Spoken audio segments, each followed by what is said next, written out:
Hello everyone, it's been a wee while since I've done a book review, so it's good to see you all again. So the book I'm reviewing today is a book I've been reading for a few weeks and I've really enjoyed. It's called The Indian Contingent, The Forgotten Muslim Soldiers of Dunkirk by a guy called Ghee Bowman. So let me tell you a bit about this. The Indian Contingent is about a group of soldiers that came over from India in the Second World War. At that time, India was British India.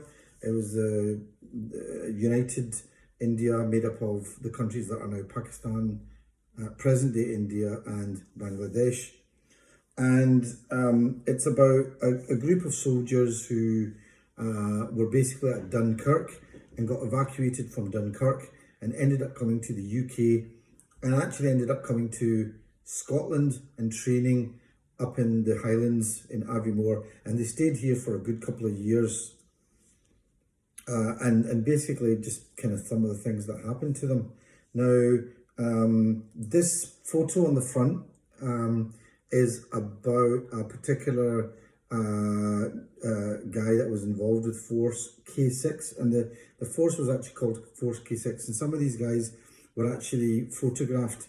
This particular photo is of a guy who's with one of the companies and was a driver, and he has a very distinctive uniform, and part of the uniform is a turban with a peaked thing on top, and this represented the Muslim soldiers who were involved in the British Armed Forces. And this photo is actually in Glasgow in the Kelvin Grove Art Gallery, which I didn't realise. So it's been here for decades and I had no idea that it was there. So let me tell you a little bit about the author. So this book is written by a guy called Ghee Bowman. And what I'm amazed at is I have such admiration for this guy. I've met him and you know, to take something of interest and just keep pursuing it doggedly until it actually becomes something tangible is something that I have a lot of admiration for. So Ghee Bowman was involved with a multicultural event in Exeter, and he needed to do a bit of research about the different, you know, multicultural people that had been in Exeter. He found some photographs of guys during World War II with these turbans, and he basically got fascinated and obsessed with them. Like, who are these guys? And eventually found footage of them at Dunkirk. Now, if any of you have, like me, grown up in the 90s, 80s, 90s and whatever, Asian faces were never seen with anything to do with World War II, and certainly nothing to do with Dunkirk.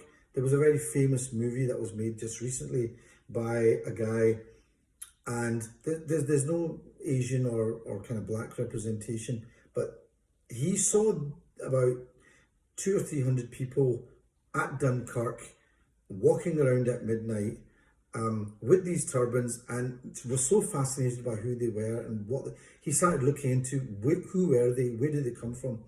That obsession led to him doing an MA, then doing a PhD, then writing this book. And I would not be surprised if one day this becomes maybe part of a series or becomes a movie. Anyway, that's a little bit about the author, Ghee Bowman. He lives in Exeter. He's you can see his stuff on the internet. I might include an interview, and I know he was interviewed at the Ikra Book Festival. But he follows the exploits of a group called Force K6. I'm going to read this excerpt from the sleeve. On 28th May 1940, Major Akbar Khan marched at the head of 299 soldiers along a beach in northern France. They were the only Indians in the British Expeditionary Force at Dunkirk.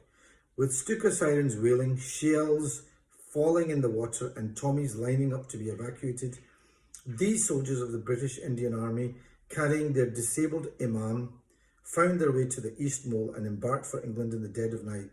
On reaching Dover, they borrowed brass trays and started playing Punjabi folk music, upon which even many British spectators joined in the dance. What journey had brought these men to Europe? What became of them? and of comrades captured by the Germans. With the engaging style of a true storyteller, Ghee Bowman reveals in full, for the first time, the astonishing story of the Indian Contingent. From their arrival in France on 26th December 1939 to their return to an India on the verge of partition, is one of the war's hidden stories that casts fresh light on Britain and its empire. So, what can I say about this? So first of all, I'm kind of fascinated by this because a lot of people that he talks about, these Indian soldiers, were from the area of Pakistan that my ancestors come from.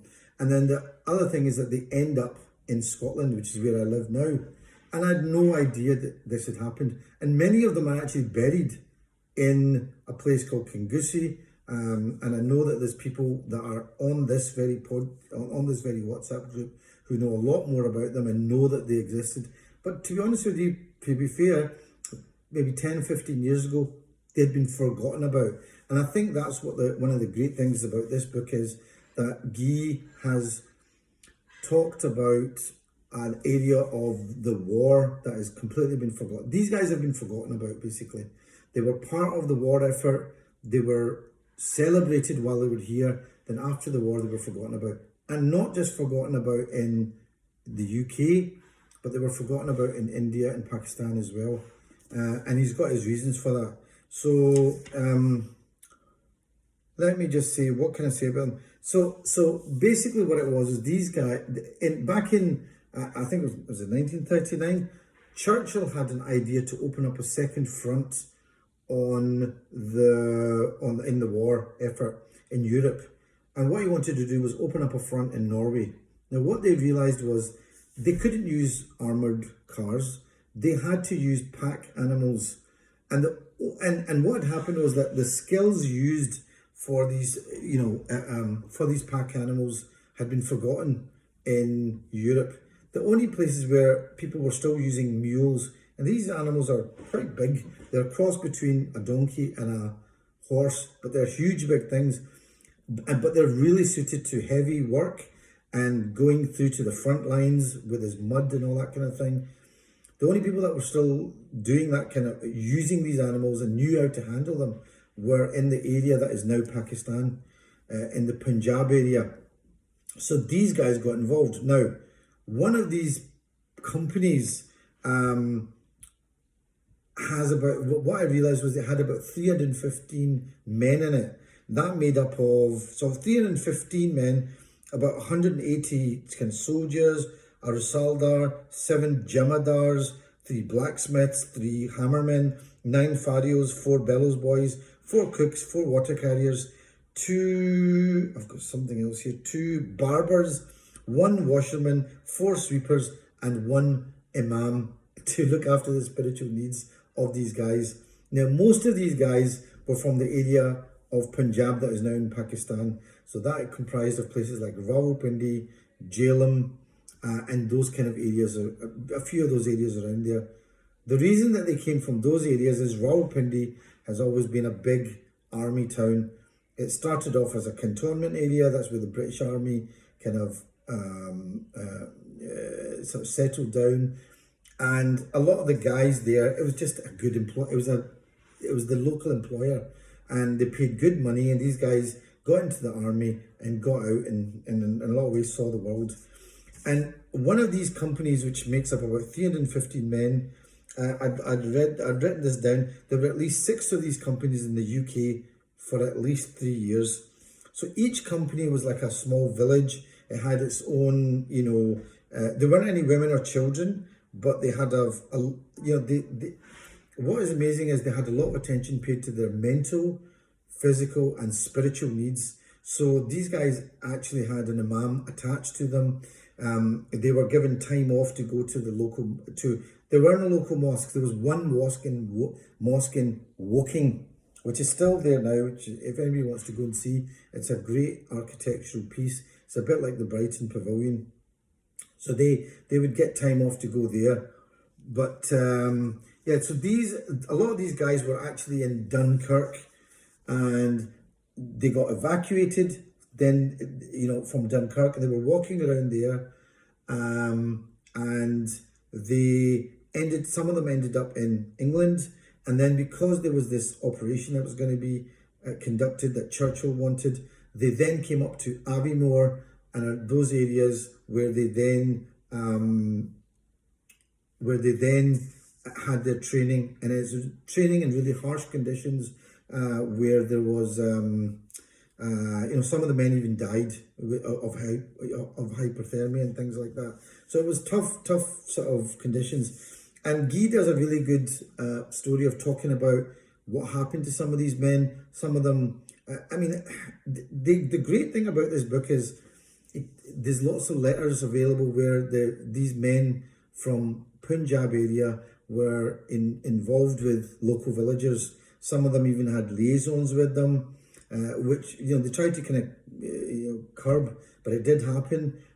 But they also just got involved in the village life up in Scotland. And when they left, these villagers were actually really upset. Life had become suddenly very dull and boring. These guys would make chapatis, would do things. They'd be talking in World War II, remember, before the big migration of the 60s. So these guys left. Some of them died there, and there's lots of graves that are still available in Kingussie. There's another amazing story about a woman who, I don't know if she's still alive now, but she looked after these graves for about 4 or 5 decades. It's just unbelievable.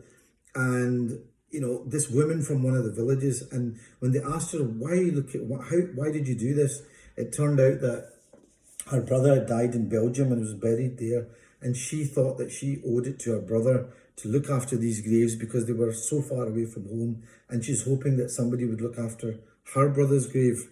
So it's a beautiful story, and this lady was, by the way, honoured eventually as well. But I grew up in Scotland as a young Asian guy from a Pakistani background, never even knew these stories existed.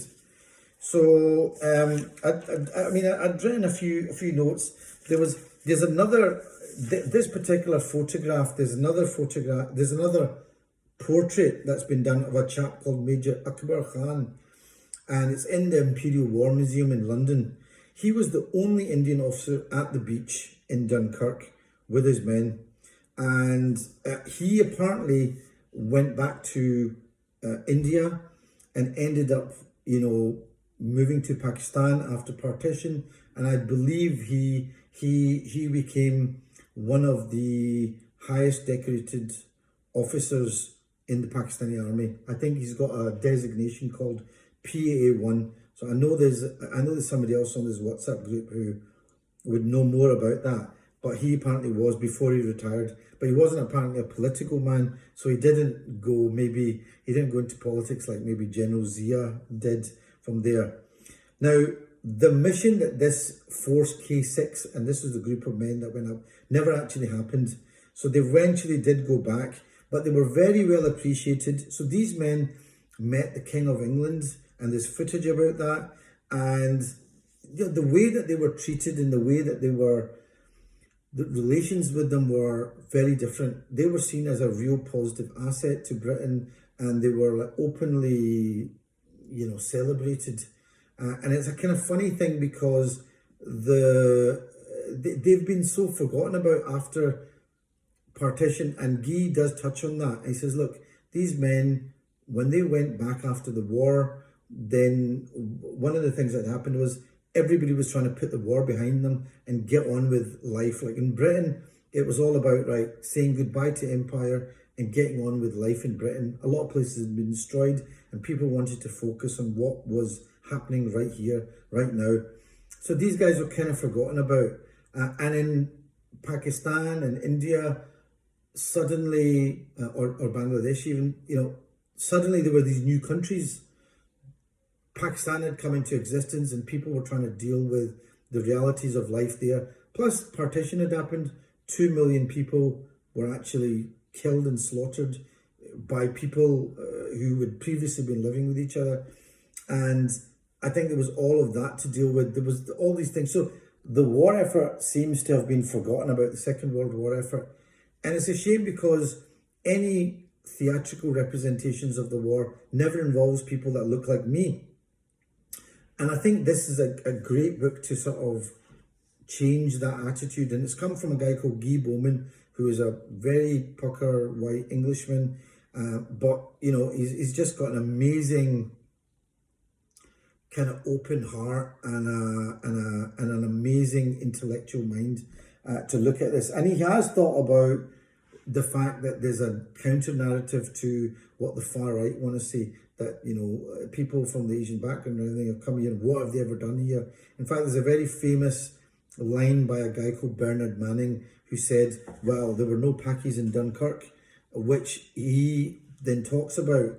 And he said that on a show called Mrs. Merton, and he talked about that. But anyway, and the other great thing about this book is that he talks about some of the soldiers and how some of them ended up getting captured in France and getting put in German POW camps.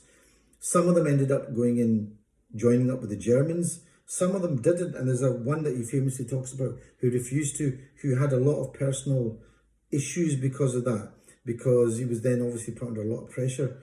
So that was an interesting thing that he talked about. He also talks about how the men changed as well while they were here. So he talks about some interesting, I'd made a wee note of this. So they had a daily ration, and this is interesting what they ate.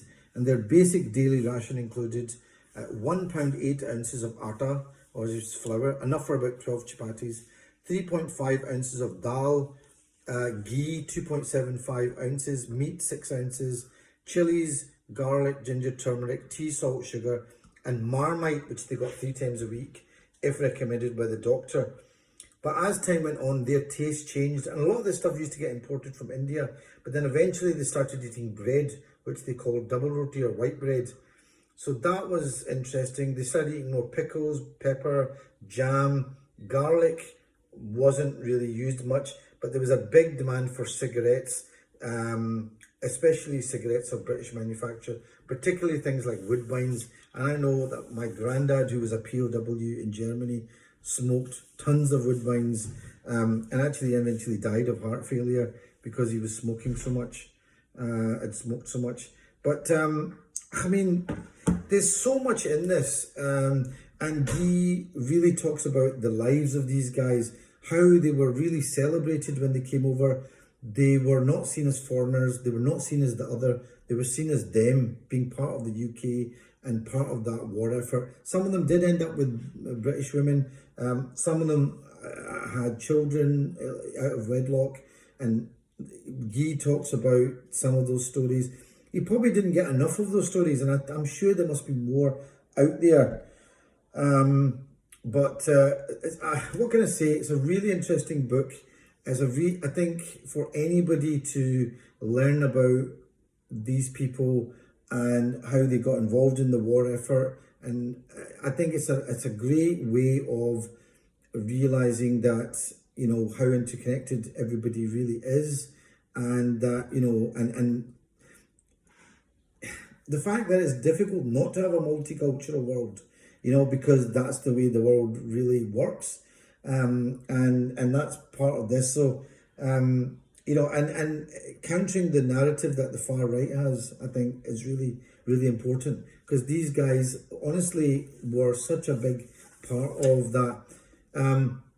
For me, with my background, it was great because I suddenly understood a few things. Like, I didn't know that there was this theory of the martial races, which the British had. So they had this idea that there were certain martial races that were really into warfare, and part of them were the Punjabi Muslims, other ones were the Sikhs, and there was a few castes of Hindus. So they thought that they were very well suited to military life, and I mean, that theory, to be honest with you, to me is really unbelievably racist. But the fact is, it worked because it was a big employer. So I suppose it's like saying, you know, so for a lot of people in that area where the agriculture wasn't great, you know, you went into the army. It was an employer, they got money, they got to see the world, you know, everybody's the winner. But it's interesting how, and I see where even in my own family, where there's a kind of martial tradition. My granddad was in the army. My dad wasn't, but tried to get in, but never actually managed it. But I could see where there's this respect for the military, which still goes on. And a lot of the people, he also talks about what happened to some of these people after the war, after they went back, after World War II and went back. And the people that were involved in these groups rose to real ranks. So that is interesting to see. Anyway, what can I say? The Indian Contingent, I've talked a lot about that. The Indian Contingent, the Forgotten Muslim Soldiers of Dunkirk, Ghee Bowman, really good book. I think it's not just about the World War, about World War II, but it's about history that's been forgotten. And I met somebody who said, oh, you know, Muslims always trying to rewrite history. I said, well, look, this isn't about rewriting history. This is about actually just uncovering stuff that has genuinely been forgotten. And it's all there. It's all there in the archives. It's there. You know, I saw pictures of, you know, King George with a Muslim turban on and everything. And like people say, oh, what's that all about? And, you know, he met these guys and everything on more than one occasion. So there's a lot in this, I think, that is relevant to us today. So that's the book, The Indian Contingent by Ghee Bowman. I would recommend getting it. This is the hardback version. I'm pretty sure it's out in paperback now. Okay, thanks very much. And it's good to see you all again. Bye.